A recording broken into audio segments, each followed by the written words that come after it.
Hello and welcome to Pulse episode 34, Starcraft news coming at you this time. We have a look at the freshly announced patch 1.2 running on the freshly launched public test region for Starcraft 2.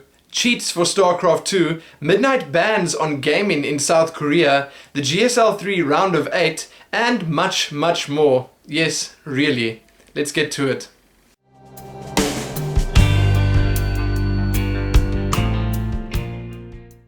Good news, everyone. Well, sort of. Mostly I just like saying that. Patch 1.2 for Starcraft 2 is now being tested on the public test region. Yes, there's a PTR for Starcraft 2 now as well. Some big changes that have happened are that they've added chat channels, which everyone's actually been waiting for quite some time, stalemate detection, and the new Master League that we mentioned a few episodes ago. There were, as usual, a bunch of balance changes for all the classes and a ton of bug fixes too. There were some slightly questionable changes which, let's just say, the players didn't take much of a liking to, but since the instatement, Blizzard have actually rolled a couple of the changes back. The bunker build time decrease and the fungal growth changes, which actually disallowed you from using fungal growth on air units, were rolled back. Lastly, it's once again possible to hold down a hotkey to repeat a command on the PTR. As usual, you can find the full patch notes below or over at the official Starcraft 2 sites, and if you're on the North American or Southeast Asian servers, then I recommend you jump onto the PTR and give it a try. You've already discovered the cheat codes hidden within Starcraft 2's single player, but you haven't found them all. Now, I wouldn't usually even mention cheat codes, but there are so many funny lines here that it would be a waste not to check it out. Remember, you can only use the cheats in single player mode. Well, actually, I guess you could try them in multiplayer, but they might not get the desired effect. Lines and catchphrases from big names such as Star Wars, The Matrix, Aliens, Lord of the Rings, World of Warcraft, Galaxy Quest, and many others can be found below. You can also read the disclaimer below, which pretty much just says that once cheat codes have been activated, you can't unlock achievements anymore unless you load a previous save. So, is it really still worth it? I'm not sure, but I still think they're worth checking out, so read more about that below. Blizzard have an interesting and informative new post up on the official Starcraft 2 website. The first of 4 parts of the Heaven's Devil's Lost Transmissions posts have been revealed. This first part reveals previously unreleased communications between UNN reporters Max Spear and Michael Liberty. Each broadcast is set to offer a glimpse into the maneuverings of the Confederacy and the Outlaws Jim Raynor and Tychus Finlay, formerly of the Heaven's Devils. Blizzard said that they thought that this behind-the-scenes look would be fun and interesting for everyone to read. I can't say I disagree. You can check that out below. Blizzard's COO Paul Sams led a press conference in South Korea this past Thursday. It was pretty much just held for him to put his foot down at the behavior of the broadcasting companies MBC Game and OnGame Net. Blizzard and Paul Sams say they will strongly defend their intellectual property against anyone that tries to run StarCraft tournaments without their consent. Back in 2007, KeSPA sold broadcasting rights to different companies without Blizzard's consent. This, according to Korean Times, was the start of the deteriorating relationship between Blizzard and KeSPA. KeSPA thinks things are being misunderstood and have directly replied to many of the points in Paul Sams' press conference. During this all, they say that they're disappointed in Blizzard's actions against organizations that have developed esports for 10 years. Will this drama ever end? Who knows? You can read the full story below and the full reply from KeSPA below. It's pretty interesting if you're into that kind of thing, so enjoy. So before I mention this piece of news, I'm just going to say that it's not directly aimed at StarCraft or StarCraft 2,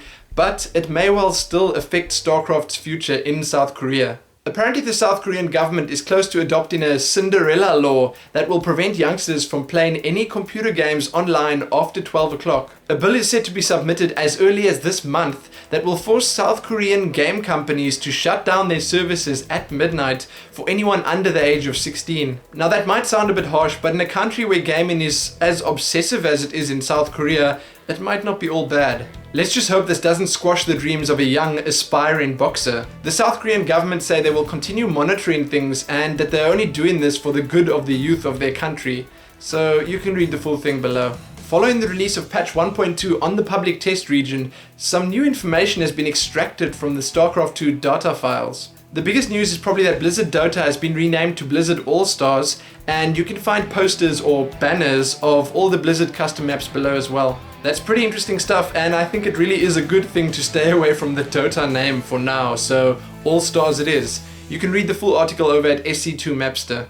This week the GSL 3 moved into and completed its round of 8. In the first playday we saw TSL Rain and Hongang Prime defeat Nest-T and Fruit Dealer respectively. In the second playday we saw OGS MC and Jinro defeat Marine King and Choya Foyu respectively as well. Interesting things to note are that Jinro is the first foreigner to make it this far in the tournament, and that Nest-T and Fruit Dealer were in fact the last two Zergs in the tournament. So you can find a full recounting of those two playdays below, courtesy of Team Liquid. The round of 4 is set to start on Thursday, and what can I say, that's going to be something you don't want to miss, so be sure to check that out if you can. So for some smaller pieces of news, the first two playdays of the Steel Series Europe vs America Challenge were completed this past weekend. Europe has a slight lead at the moment, but the scales may yet tip in America's favour. The next playdays are set to happen this coming weekend. FX Open is proud to announce their first invitational tournament, the FX Open Path of Ascension. The tournament sports a $900 prize pool, and they've invited all the big name players from the North American and Southeast Asian servers. Hak, KiwiKaki, Sen, HeyPro, QXC, and In Control, just to mention a few. The Black Dragon League is about to hold its final qualifier, and after that they'll be announcing 12 more players to complete their full list of invitees. All the qualifiers for the Intel Extreme Masters Europe have been completed. The reason I'm actually mentioning this is because the list of players competing is actually pretty shocking. As of recording this, 10 of the 11 players are Terran, with the final one being Sok, a Protoss.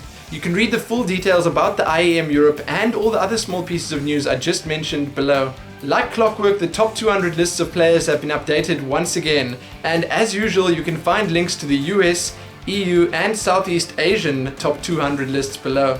So in the player and clan news, Gosu Gamers have a pretty interesting interview up with American player QXC. They talk about his future participation in the GSL, his Starcraft 2 routines, and the future of his Starcraft 2 career. Sebastian over at Polygon Review has uploaded the 9th episode of his new and ever entertaining series GG Vision. This latest episode is rather special because it contains a full recounting of his trip and experiences at DreamHack 2010.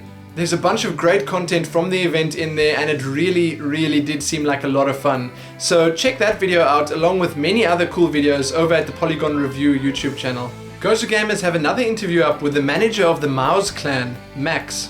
With a recent string of victories, the guys over at Maus are apparently considering sending some of their players to participate in the next season of the GSL. Other than that, they talk about the players in their clan, the Starcraft 2 clan league, and the fact that they think they're the strongest clan in Europe at the moment. The 19th Liquid Weekly is up, and as expected, there's a big focus on their last hope in the GSL, Jinro. So other than the GSL news in this weekly, you can also get a cute wallpaper of Jinro, a full interview, and a little bit of a talk about his 2v2v2v2 victory alongside TLO. Yes indeed, that's a lot of Jinro news. You can check that out below or over at teamliquid.net. The first episode of the Voices of Starcraft podcast is now live. This features the guys from over at Force Starcraft, SC2 Noob School, and the Starcraft 2 dude talking about, well, Starcraft 2. It's a good listen and definitely worth checking out. Lastly, a bit of real entertainment for all of you out there, especially all you Tasteless fans, because right here we have the Tasteless theme song. So I will be giving you a link to that video, which you absolutely have to check out. It contains the lyrics and a download link to the catchy tune. You can read about that and all the other news I just mentioned below. So in local news, this past weekend we concluded the Polofluke Xmas tournament, and after many games and many upsets, we were able to crown our latest winner. This month, a new name takes the top spot, Banana Llama or Bakhtiadai, the Protoss player. In the finals, the XTC player faced off against the Ventus player Valprax and managed to beat him with a convincing 3-0. So if you want a full recounting of the event, you can find that over at polofluke.co.za, and I urge you all to check out the VODs or replays because there were some pretty impressive games. So a big thanks to the guys over at Polofluke for making this run as smoothly as it did, and a big thanks to all the players that participated. Lastly, I gotta thank Siege from over at the Siege Starcraft YouTube channel for helping me out with the shoutcasting. He was an absolute pleasure to have on the stream with me. He's slowly but surely getting all the VODs of the games that we watched over the weekend up on his YouTube channel, so you'd better go check that out. So that's all the Starcraft 2 news I have for you this week. There are a couple of other smaller pieces that I didn't think were worth mentioning during the show, and you can find them in the links below. So thanks for checking this out, and as usual, like it, favorite it, comment, subscribe, share it with your friends, and most importantly, happy Cataclysm. No, I'm totally just kidding. Happy Starcrafting.